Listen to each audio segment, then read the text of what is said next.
Donc, depuis là jusqu'à aujourd'hui, tu as toujours les difficultés à poser un cathéter chez une personne dont on ne voit pas les veines.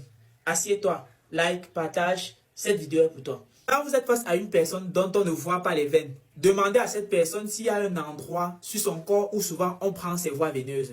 Si vous dites au niveau du coude, vous recherchez à cet endroit, vous avez plus de chances de trouver sa veine à cet endroit que sur d'autres endroits. Qu'est-ce que vous pouvez encore faire pour voir les veines chez cette personne et pouvoir placer votre cathéter? Parce que vous ne voyez pas les veines. Vous pouvez attacher votre garrot de telle sorte que vous ressentez le pouls de cette personne. Cela prouve que le sang artériel circule. Le sang venant du cœur vers les organes. Mais vous empêchez le retour veineux. Le sang veineux, c'est le sang désoxygéné que le corps doit drainer au niveau des organes parce que le sang a déjà été utilisé.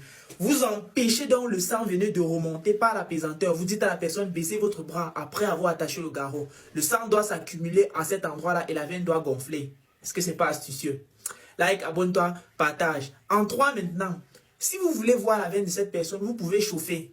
En chauffant la peau de la personne, en tapant comme ceci, ce n'est pas un geste anodin quand vous voyez ça à l'hôpital. Ça va stimuler l'oxyde nitrique au niveau des vaisseaux et créer une vasodilatation. Ça veut dire une augmentation du volume ou du diamètre du vaisseau de la veine. Ce qui va permettre que le sang entre bien à l'intérieur et ça tue les sens. Appliquer toutes ces techniques-là et tout ça, ça ne marche toujours pas.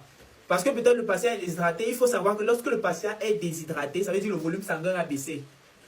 Il y a vasoconstriction, ça veut dire réduction du calibre des vaisseaux pour assurer la perfusion des organes, pour assurer la pression artérielle. Conséquence, vu que les vaisseaux sont petits, vous ne voyez pas. Assurez-vous juste de l'hydratation de ce patient en ce moment-là, per os par voie orale, c'est tout.